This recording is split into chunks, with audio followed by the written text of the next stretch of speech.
안녕하세요.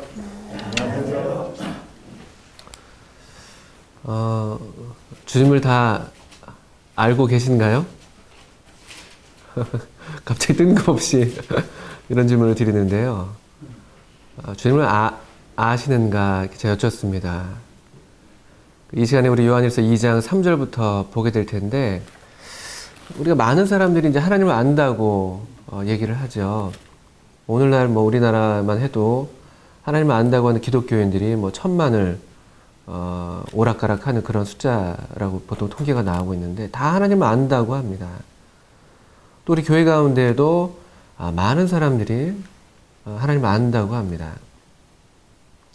교회에 이제 얼마 나오지 않은 분들도 하나님이 계신 건 알겠어, 하나님을 좀 알겠어, 이런 얘기 합니다. 또 어떤 학생들한테 물어보면은 하나님을 안다고 합니다.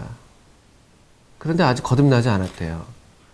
하나님을 알긴 아는데 저는 아직 거듭나지 않은 것 같아요, 이런 얘기들 합니다. 우리 보통 하나님을 안다고 할 때 그냥 하나님 이런 분, 저런 분, 세상을 창조하신 분, 사랑이 많으신 분, 등등 어떤 하나님에 대한 정보들을 많이 나열하기가 쉽습니다.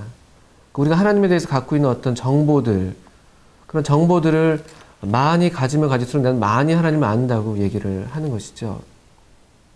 그런데 요한은 요한일서 2장에서 하나님을 안다는 것을 좀 다른 측면에서 얘기를 하고 있습니다. 아마도 그 당시 그 시대가 오늘날과 비슷했던 것 같아요. 그 1세대 그리스도인들이 이미 가고 있고, 그 다음 세대에 훨씬 더 많은 수의 그리스도인들이 일어나고 있었던 것이죠. 다 하나님을 안다고 했습니다. 예수님의 이야기를 참 많이 들어왔습니다. 어려서부터 또 하나님을 안다는, 어려서부터 그 하나님을 믿는 그런 가정에서 태어나서 내내 그런 가정에서 또 그런 교회에서 쭉 자라오면서 하나님을 안다고 하는 그런 사람들이 많았을 것입니다. 오늘날과 아주 비슷한 상황인 것이죠. 요즘도 세계에서 제일 가장 많이 팔리는 책이 성경인 건 다 알고 계시죠? 성경인 건. 이 세상에 어떤 사람도 아마도 글쎄요, 특별한 미전도 종족들 제외하고는 하나님의 이름을 들어보지 못한 지금 그런 사람들이 거의 사라져가고 있는 그런 추세 아닙니까? 그래서 어떤 미전도 족속을 전문으로 대상으로 삼고 있는 그런 선교 단체 같은 경우도 선교의 좀 패러다임을 좀 바꾸고 있다는 그런 얘기도 듣게 됐는데, 어떻든 지금 하나님을 안다고 하는 그런 지식과 정보가 정말 가득 찬, 팽창할 대로 팽창한 그런 시대가 오늘날이고, 그리고 바로 이 1세기 후반 이 사도 요한의 시대도 그와 유사한 현상을 보이고 있었습니다. 그렇다면 도대체 하나님을 안다는 것은 뭐냐는 것이죠. 우리 요한일서 2장 3절 말씀을 먼저 보겠습니다. 읽어보겠습니다. 우리가 그의 계명을 지키면 이로써 우리가 저를 아는 줄로 알 것이요, 저를 아노라 하고 그의 계명을 지키지 아니하는 자는 거짓말하는 자요, 진리가 그 속에 있지 아니하되. 사도 요한은 무엇이 하나님을 안다는 것이 과연 무엇이냐, 이런 질문에 대해서 그것을 어떤 설명하려고 하지 않습니다. 다만 하나님을 아는 것에 참된 증거를 보여주고 있는 것이죠. 이로써 우리가 저를 아는 줄로 알 것이요. 무엇으로써요? 그의 계명을 지키면, 그의 계명들, 하나님께서 정하신 규례와 법도들을 지키는 것, 그 법도대로 순종하는 것, 그것이 하나님을 안다고 하는 증거라는 것입니다. 왜냐하면은 정말 하나님을 안다고 할 때 하나님은 어떤 분이십니까? 저는 많은 경우에 그런 분들을 만나 뵀었습니다. 하나님 계신 건 알겠대요. 아까도 말씀드렸지만 하나님이 이 세상을 창조하신 것도 알겠대요. 그러면 정말로 하나님을 안다고 한다면, 그런 하나님이라면은 하나님이 우리의 창조주시고 하나님은 창조주로서 마땅히 피조물에게 명령하시는 분이라면은, 또 하나님께서 이 만물의 질서를 정하시고 법도를 정하신 분이라고 우리가 정말 안다면은, 그분께 순종하는 게 합리적이고 정상적인 반응인 것이죠. 그래서 이 사도 요한은 너무나 단순하지만 강력하게 말합니다. 하나님을 아는 것, 그분의 계명들을 지키는 것이다.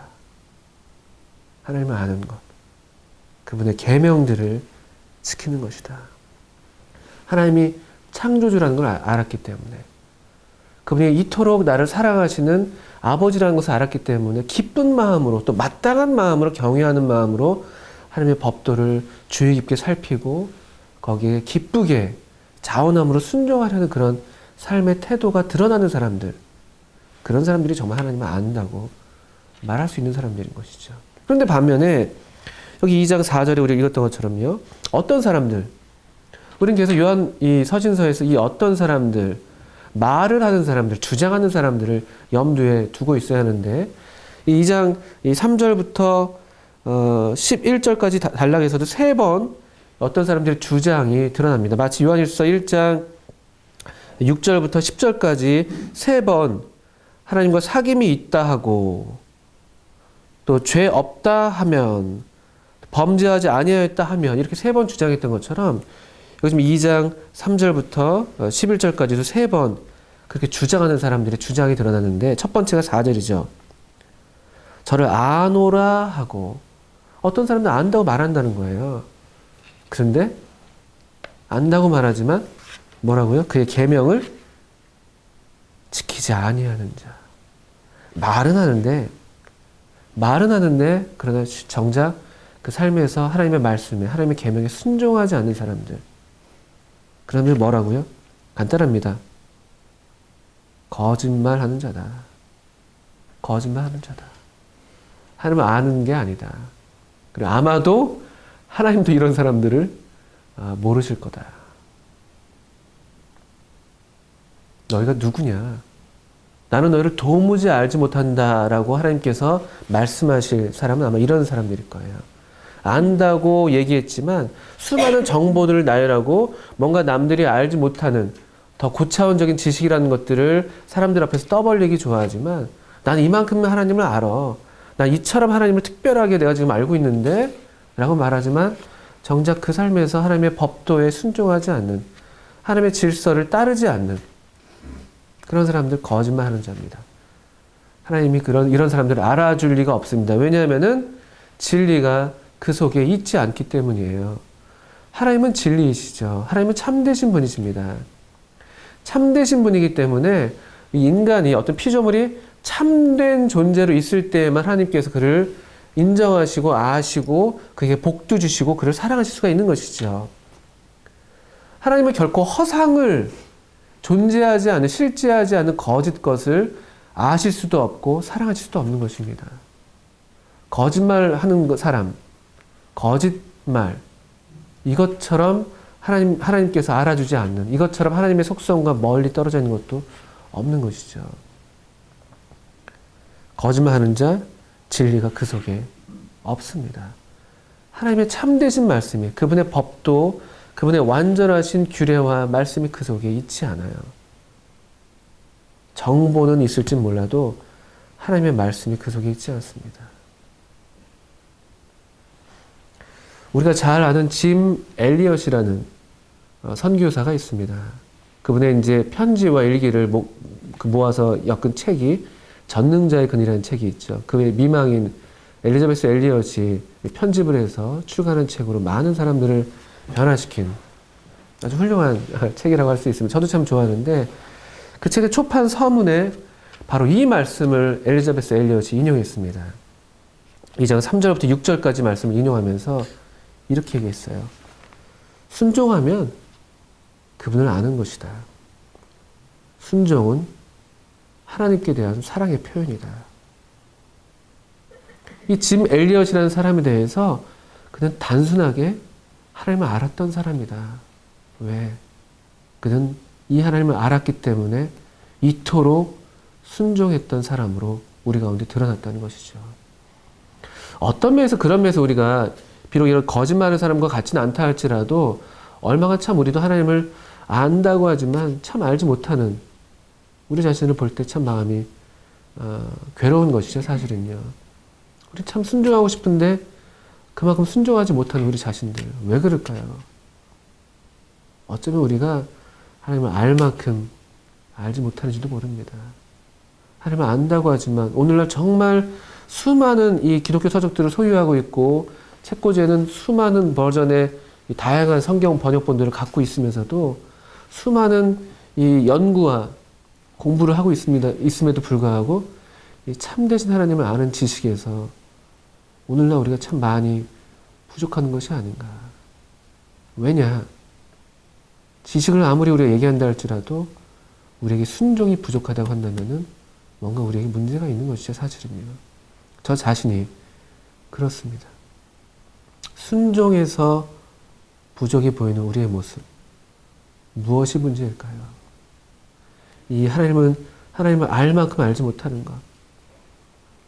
우리 잘 아는 이사야서 말씀에서 이사야가 이 높이 계신 하나님을 배웠습니다. 영광 가운데 계신 하나님을 배웠습니다. 거룩하다, 거룩하다, 거룩하다. 이 참 높임 받으시는, 참 우리가 너무나 구별되어 계시는 지극히 높으신 하나님을 뵙고 그분을 그렇게 알게 됐을 때 그 마음엔 전적인 순종이 일어나는 것이죠. 자원하는 심령의 순종이 기꺼이 일어나는 것이죠. 주님이 가라고 말씀하지도 않으셨어요. 내가 누구를 보내며 누가 우리를 위하여 갈꼬 라는 주님의 심정을 그가 알았습니다. 주님의 마음을 읽을 수가 있었고 주님의 그 어떤 심중의 탄식 소리를 들을 수가 있었던 것이죠. 하나님을 아는 참된 지식이 그에게 있었을 때 그가 어떻게 얘기합니까? 주여, 제가 여기 있습니다. 저를 보내시옵소서. 이 하나님을 참으로 알았던 사람들의 일반적이고 정상적인 반응이었던 것이죠. 자원하는 순종. 기쁨으로 자기를 마지막 순간까지 드리는 그와 같은 신령한 순종. 순종하고 싶어서 자신을 드리는 그런 차원의 순종인 것이죠. 그냥 억지로라도 순종할 수 있다면 그것도 참 잘하는 것이지만 그 정도의 차원이 아니라 아무도 그 길을 가라고 말하지 않아도 도리어 다 뜯어 말리는 길이라 할지라도 그럼에도 기쁘게 정말 순종하고 싶어서 순종하는 그와 같은 순종, 그런 종류의 순종을 했던 것을 우리가 알고 있습니다. 우리 이제 성경 얘기를 하고 있는데 성경 얘기를 하면서 이 소위 크리스찬이 아닌 사람의 이야기를 하는 것이 어떨지 모르겠습니다. 사실 이분은 게다가 승려이기도 했는데 뭐 어쨌든 우리가 잘 아는 한용운이라는 시인이 있지 않습니까? 그분은 시인이면서도 또 중이었습니다. 어떻든 그가 나름대로 그가 섬겼다고 하는 절대자에게 이와 같은 마음을 표현했었죠. 복종이라는 시에서 이런 표현을 했습니다. 이 표현이 좀 옛날 표현이라 재밌습니다. 남들은 자유를 사랑한다지만 나는 복종을 좋아하여요. 이런 식의 표현입니다. 복종하고 싶어서 복종하는 것은 아름다운 자유보다 더 달콤합니다. 이렇게 노래했었어요. 복종하고 싶어서 복종하는 것은 아름다운 자유보다 훨씬 더 달콤하다는 것이죠. 설령 하나님을 알지 못했던 한 사람이라 할지라도 그가 어떤 절대자를 향해서 또는 그게 조국이었을지 모르겠고요. 또는 그가 정말 사랑했던 여인이었을지도 모르겠고요. 어떻든 그의 참 이 동경의 대상, 사랑의 대상을 향해서 이같이 아름다운 복종의 마음을 노래하는 것은 얼마나 참 좋습니까? 근데 여기 참으로 실제하시는 하나님, 참되신 하나님, 우리의 창조주 되시는 하나님, 우리의 죄를 위해서 그 아드님을 화목제물로 우리를 위해서 내어주신 이 하나님 우리가 안다고 할 것 같으면 우리가 어떻게 더욱 즐거운 마음으로, 기쁜 마음으로 순종을 향해서 달려가야 하겠습니까? 순종은 하나님께 대한 사랑의 표현입니다. 5절을 또 보시게 되면요. 누구든지 그의 말씀을 지키는 자는 하나님의 사랑이 참으로 그 속에서 온전케 되었나니 이로써 우리가 저 안에 있는 줄을 아노라. 하나님의 사랑이 온전하지 않은 적이 있는 걸까요? 하나님은 온전하신 분이고 그분의 사랑은 완전한 사랑이라고 또한 요한일서 4장에서도 말씀하고 있는데 이 말씀은 무슨 말씀일까요? 하나님의 사랑이 그 속에서 온전케 된다? 하나의 단서가 있군요. 그 속에서. 원래 하나님의 사랑은 완전한 사랑이고 온전한 사랑인데 그러나 우리 안에서 우리 속에서 어떻게 이 완전한 사랑이 참으로 정말 완전하게 그 완전성을 드러내는가라고 할 때 그 말씀을 지킬 때야만이 그렇습니다. 하나님의 사랑은 마땅히 또 언제나 우리에게 응답을 요구하시는 것이죠. 우리에게 반응을 요구하시는 것이 하나님의 사랑입니다. 사랑은 언제나 그런 특성이 있잖아요. 짝사랑이 슬픈 것은, 외사랑이 마음이 아픈 것은 불러도 대답이 없기 때문에 반응이 없잖아요. 반응이요. 그것이 우리를 마음 아프게 하는 것이잖아요. 사랑이 이렇게 내가 사랑을 한 사람을 향해서 사랑을 주고 있는데 거기로부터 돌아오는 것이 없다고 할 때 그것이 우리를 외롭게 만드는 것이죠. 도리어. 사랑은 어떨 때 참으로 온전해지는가? 참으로 완전한 하나님의 사랑일지라도 그것이 어떻게 우리 안에서 정말 완전해지는가? 우리가 마땅한 반응을 그분을 향해서 다시 되돌려 드릴 때 그것이 무엇입니까? 순종이라는 것이죠. 그의 말씀을 지키는 것입니다. 우리의 순종으로 하나님의 완전한 사랑은 참으로 완전하게 우리에게 실제가 되는 것이고 하나님께도 참으로 완전한 사랑으로 되돌려지는 그와 같은 말씀으로 이해가 되는 것이죠. 순종은 하나님께 대한 마땅한 하나님의 완전한 사랑에 대한 마땅한 응답이라는 것을 우리가 알게 됩니다. 이렇게 우리가 그의 말씀을 지킬 때 우리가 저 안에 있는 줄을 알게 된다는 것이죠.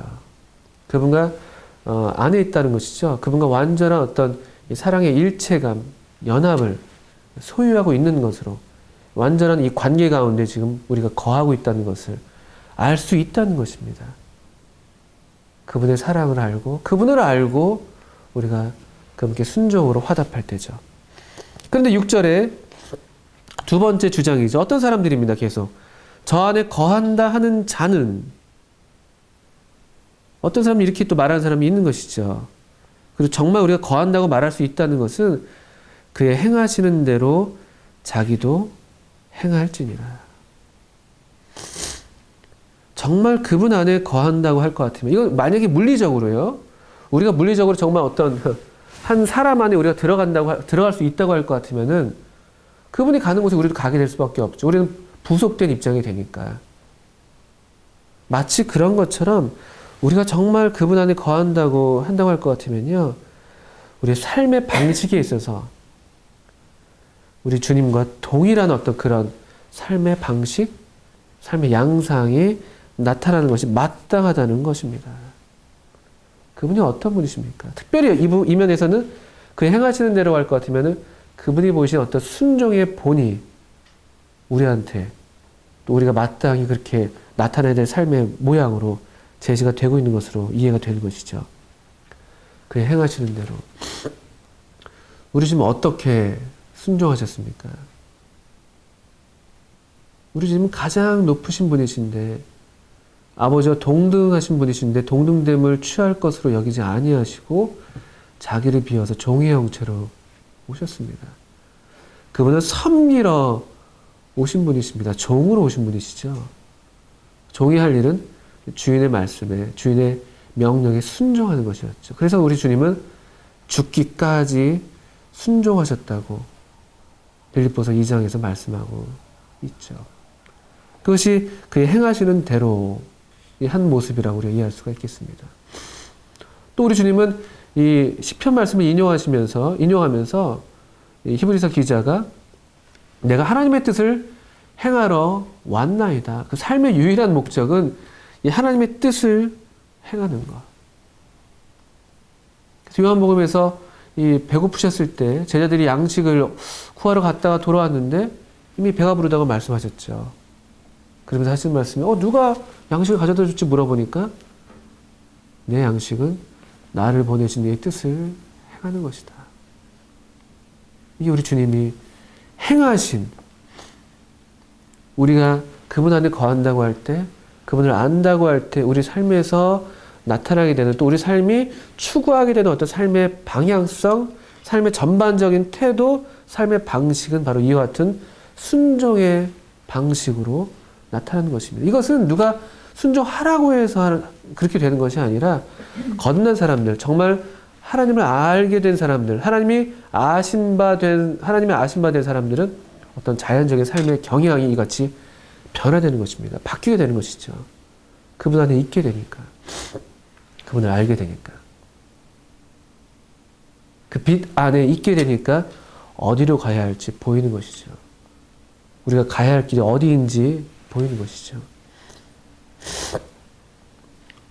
우리 주님은 또 사도행전 10장 말씀 같은 데 보게 되면은 두루 다니며 착한 일을 행하셨다는 말씀도 있습니다.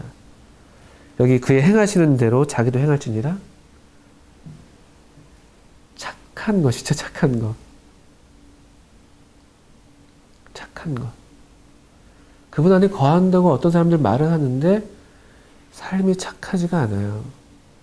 삶에서 어떤 순종의 의지, 또는 순종하고자 하는 그런 아름다운 겸손의 태도, 이런 것들이 잘 드러나지 않아요. 명령하기를 좋아하고, 주장하기를 좋아하고, 이용하기를 좋아하고, 별로 착한 것 같지가 않아요. 주님을 안다고 말하기 어렵고, 주님 안에 거한다고 말할 수가 없는 것이죠.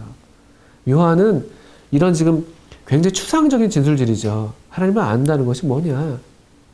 그분 안에 거한다는 것이 뭐냐? 이것들을 추상적이고 어떤 신비적인 이런 표현이라고 할 수 있는 것들을 단순하게 그냥 증거를 통해서 우리에게 제시해주고 있는 것이죠. 열매로 나무를 아는 것. 요한이 우리 주님께서 배운 아주 단순한 변별 방식 아닙니까? 열매로 그 나무를 아는 것입니다. 그분 안에 거하는 사람은 그분이 행하시는 대로 행하는 것입니다. 부족하죠, 물론. 완전하다는 말씀이 아니죠. 우리가 어떻게 주님과 똑같이 그렇게 하겠습니까? 그러나 그 삶에서 그 어떤 착함, 의로움, 겸손함, 부드러움, 온유함, 오래 참는 태도, 또 순종하고자 하는 태도, 다른 사람들을 섬기려는 태도, 이런 것들이 나타난다는 것입니다.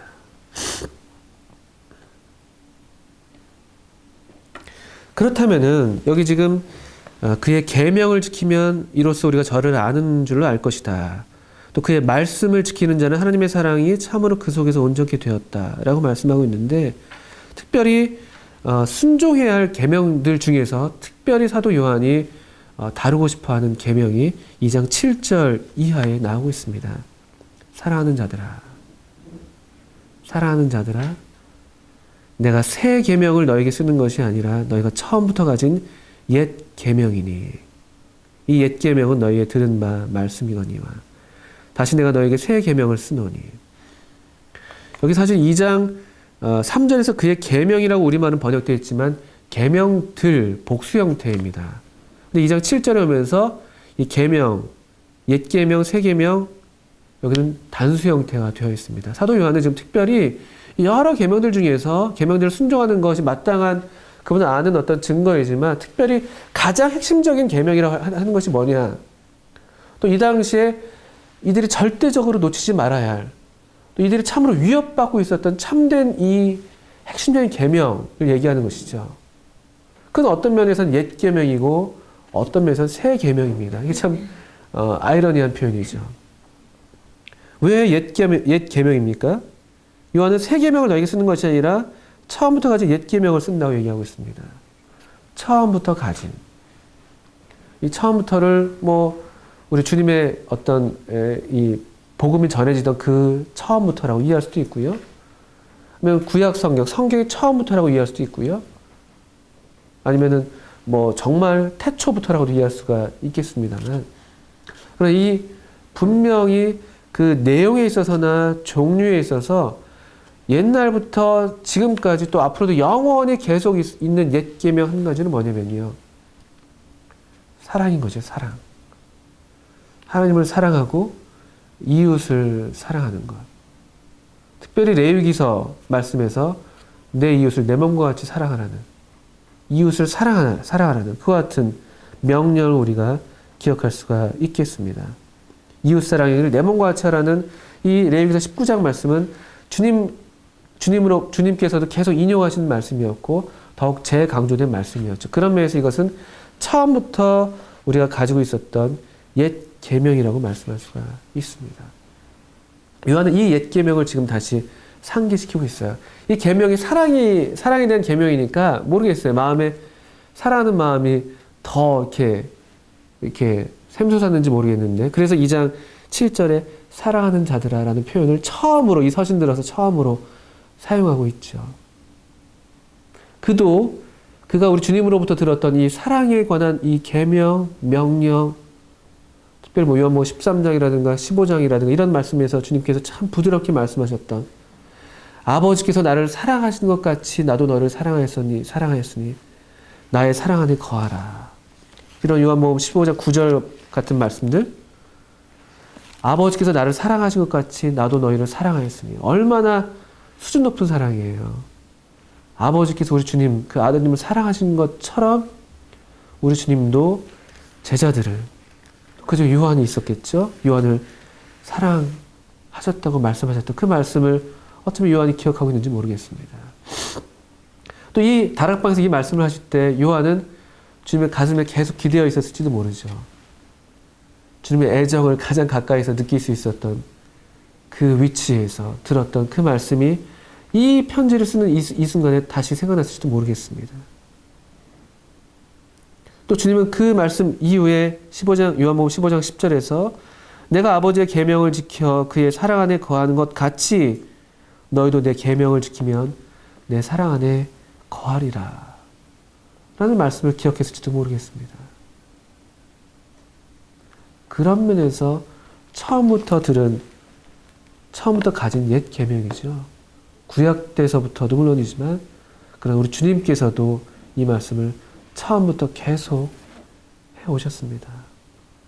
우리 주님은 처음부터 너에게 말하여온 자라라고 자신을 소개하셨는데 요한복음 8장에서 처음부터 말씀해오신 그 내용 가운데 어쩌면 이 말씀은 계속해서 있었을 것입니다.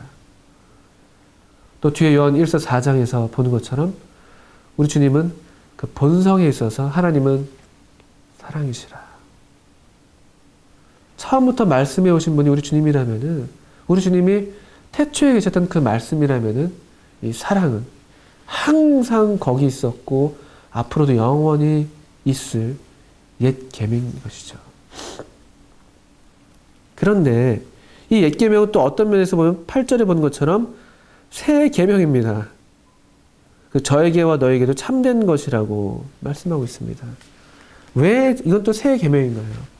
그 내용이나 종류에 있어서는 변함이 없는 옛 계명이지만 그러나 그 질, 그 나타난 정도, 또 실제로 그 사랑이 실천된 면, 또 적용된 어떤 그 모양을 볼 때 그런 면에서 이것은 또 새 계명이라고 말할 수가 있습니다. 왜냐하면 전에는 이웃사랑이를 내 몸과 같이 하라, 이와 같은 계명을 주셨다면요, 주님께서 이 사랑을 직접 몸소 실천하신 하나의 실례로서 자신을 들으셨습니다. 그 질이 한결 더 분명하게 우리 가운데 나타나게 된 것이죠. 그 고결한 질이, 그 사랑의 정도가 확실하게 우리 가운데 드러났습니다. 내가 너희를 사랑한 것처럼, 내가 너희를 사랑한 것처럼. 사랑의 정도에 있어서 이 계명을, 이 사랑이라는 이 계명의 정도가 내가 너희를 사랑한 것처럼, 그런 면에서 새로운 어떤 속성을, 또 새로운 어떤 질을 우리에게 나타내 보이고 있다고 말씀을 드릴 수가 있는 것이죠. 그에게 이 새 계명은 저에게도 참되고 너에게도 참되다라고 말하고 있습니다. 이 저에게도, 우리 주님께도, 우리 아버지 하나님께도 완전하게 성취된 계명이기 때문에 참된 것이죠. 이 사랑을 우리 주님께서 직접 몸소 실천해 보이시고 성취해 내셨습니다. 내 몸과 같이 사랑하는 것 우리 그렇게 못하거든요. 주님이 그렇게 하셨던 것이죠. 또 너에게도 참되다라고 말하고 있는데 왜 그렇습니까? 거듭난 하나님의 자녀들에게 나타나는 이 하나님의 사랑의 특성들, 이것이 지금 우리 가운데서 이루어지고 있지 않습니까? 서로 사랑하는 명령이 주어졌지만 그러나 우리는 또 본성적으로 새로운 본성이 우리에게 촉구하는 바는 우리로 서로 사랑하도록 계속 우리를 이렇게 추동하는 것이죠. 그런 면에서 우리에게도 이 계명은 참되게 되었습니다. 전에는 어떻게 이렇게 사랑할 수가 있어? 말도 안 돼. 나는 사랑이 없어. 이렇게 우리가 말할 수 있는 사람들이었는데, 그런데 이 하나님을 알게 된 이유로, 하나님 안에 거하게 된 이유로, 하나님의 자녀로 거듭나게 된 이유로 우리 가운데 이 세 계명이 참으로 참된 것으로 지금 드러나고 있지 않습니까?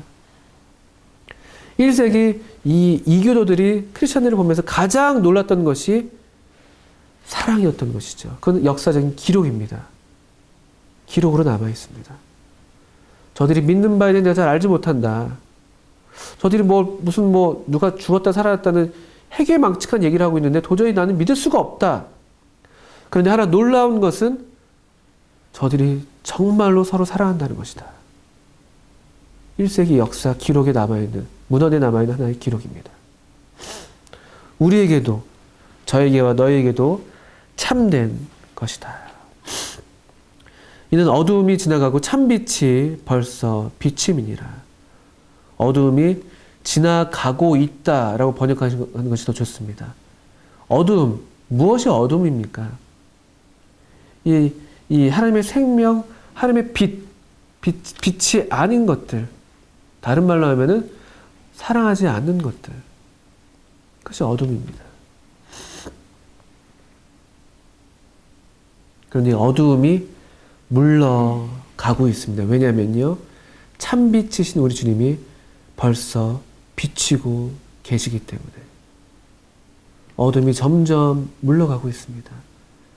사랑하지 않았던, 사랑할 수 없었던 우리 안의 어두움들이 이 하나님의 빛 가운데 우리가 거하면서, 하나님의 빛이 우리 가운데 비치면서, 하나님은 빛이시라고 말씀하셨는데 우리가 빛 가운데 행하면서 이 어둠이 조금씩 물러가고 있는 것이 우리에게 지금 일어나고 있는 하나의 사실인 것이죠. 전에 형제를 사랑할 수 없었는데, 전에 가족을 사랑할 수 없었는데, 전에 왼수같이 여겨졌던 남편이었는데, 저는 정말 보기도 참 싫었던 직장 상사였는데, 동료였는데, 그런데 우리 안에서 어둠이 조금씩 지나가고 있다는 것입니다. 왜냐? 참빛이 우리 가운데 이미 비추었고 비치고 있기 때문에 그런 것입니다. 이 옛 계명이 새롭게 된 이유는 참빛이 우리 가운데 지금 비치고 있기 때문에, 우리 주님께서 이 사랑의 본을 보이셨고 사랑의 정도를 나타내 보이셨고 우리로 이 사랑 안에 거하게 하심으로써, 우리로 사랑할 수 있게 만드심으로써 우리 안에 있는 어두움들이 물러가고 있는 것이죠. 그런데 이것이 우리에게 참된 이야기인 것입니다. 그런데 또 역시 9절에서 또 세 번째 주장이죠. 우리가 똑같이 주장합니다. 똑같은 걸 얘기하는 것처럼 보입니다. 그런데 이 사람들 빛 가운데 있다고 말을 합니다. 또 당시 이 빛이라는 용어는요, 사실은 사도 요한이 의도적으로 이 빛이라는 용어를 사용하는 것 같은데 상당히 이 당시 그 이단들이 즐겨 사용했던 표현 가운데 하나였죠. 또 영혼의 각성, 새로운 깨달음, 신령한 지식, 이런 것들을 보통 빛으로 표현했었는데 또 이 사람들이 이렇게 나 빛 안에 있어. 나는 얼마나 또 신령한 지식을 내가 깨달았는데, 이런 주장들을 했습니다. 그런데 주장과 행함이 모순된 모습을 우리가 보게 되는 것이죠. 빛 가운데 있다고 하지만 형제를 미워하고 있어요. 이런 사람 지금까지 어두운 가운데 있는 자다. 이런 사람은 한 번도 빛 가운데 있었던 적이 없는 사람인 것이죠. 지금까지라는 말을 볼 때 이 어둠의 상태가 그냥 계속 지속되고 있는 것입니다.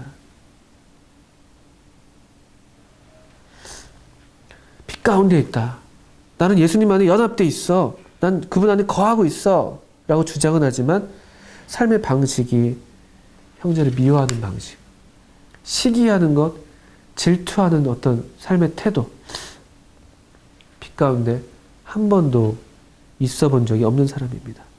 그 전반적인 삶의 방식이나 삶의 태도가 이런 사람인 경우에 말씀하는 것이죠.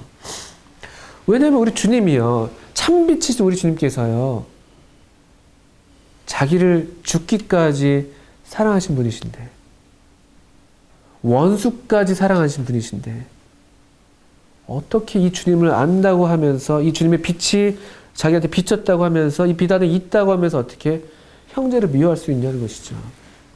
이것만큼 모순된 것이 없습니다. 또 이것만큼 지식이 많은 이 시대에 이것만큼 참된 증거가 없습니다. 오늘날 분별해내기가 어렵잖아요. 다 안다고 합니다. 다 그분 안에 거한다고 합니다. 빛 안에 있다고 말합니다. 우리보다 더 많은, 누구보다 더 많은 신학 지식들을 갖고 있을 수 있습니다. 무엇으로 도대체 이 참된 하나님의 자녀들이 드러나게 됩니까? 형제 사랑입니다. 사랑. 사랑하지 않는 것만큼 하나님의 속성에 어긋나는 것이 없습니다. 형제를 미워하는 것 있을 수가 없습니다. 물론 간혹가다 우리가 어떤 육신의 어떤 연약으로 그런 미워하는 감정이 생길지 모르겠지만 그것을 계속 우리가 품고 있을 수가 없는 것이죠. 우리의 삶의 방식이 이미 바뀌어 있기 때문에 사랑하지 못해서 우리가 괴롭고 그 사랑하지 못하고 자꾸 미워하는 마음이 들어서 그것 때문에 갈등하는 것이 우리의 특징인 것이지 계속 그 상태 가운데 계속 미워하면서 누군가 꼴 보기 싫다고 고개를 휙휙 돌려가면서 그런 상태를 어떻게 지속할 수가 있습니까? 어떻게 형제를 미워하는 가운데 만찬상 앞에 나올 수가 있어요? 이 주님의 떡이 무엇을 가리키는데요? 우리가 한 몸이라는 것을, 그분께서 우리 모두를 받으셨다는 것을 우리에게 지금 보이고 있는데, 우리가 그 몸의 지체가 되는 것을 우리가 분명히 나타내 보이고 있는데, 어떻게 우리가 다른 지체에 대해서, 다른 형제에 대해서 미워하는 마음으로 그와 이렇게 절교한 상태에서 어떻게 그리스도의 몸에 참여할 수가 있겠습니까? 그런 면에서 고린도 교회에 큰 문제가 있었던 것이죠. 시기하고 분열하고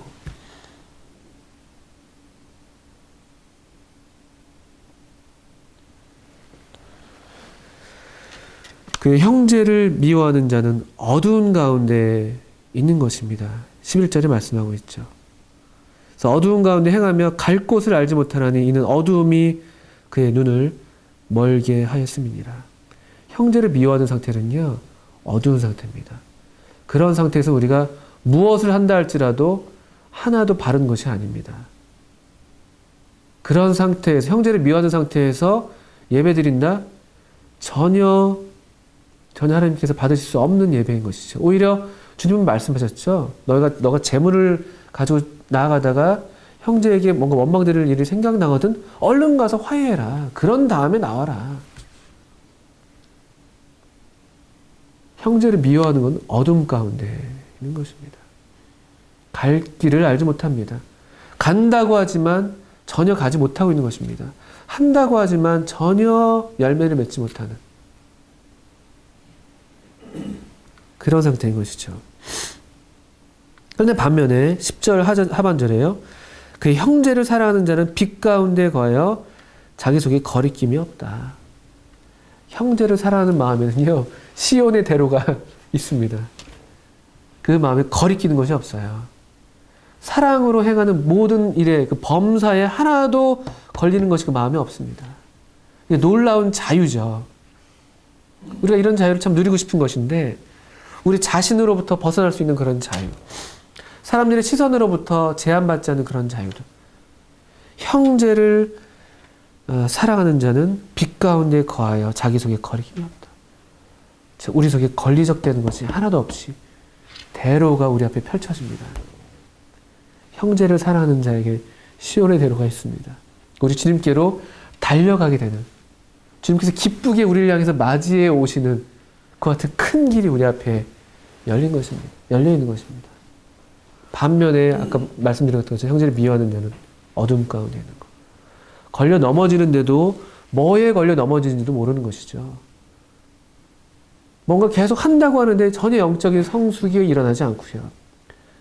뭔가 교회 생활 열심히 한다고 하는 것 같은데, 봉사한다고 하는 것 같은데 내적으로는, 영적으로는, 내면적으로 전혀 기쁨이 없습니다. 점점 고갈되는 것처럼만 여겨지고요. 사랑하지 않기 때문에, 형제를 미워하고 있기 때문에. 잠언 4장 19절에 우리가 잘 아는 말씀이 기록되어 있죠. 의인과 악인을 대조하는 그런 성경 구절인데요. 의인의 길은 돋는 햇볕 같아서 18절부터입니다. 4장 18절부터.